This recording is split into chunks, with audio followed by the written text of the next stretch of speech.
بسم الله الرحمن الرحیم الم تر کیف فعل ربک باصحاب الفیل.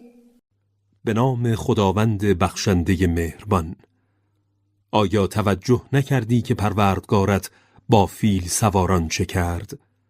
الم یجعل کیدهم فی تضلیل. آیا نقشه شومشان را نقشه برآب نکرد؟ و ارسل علیهم طیرا ابابیل.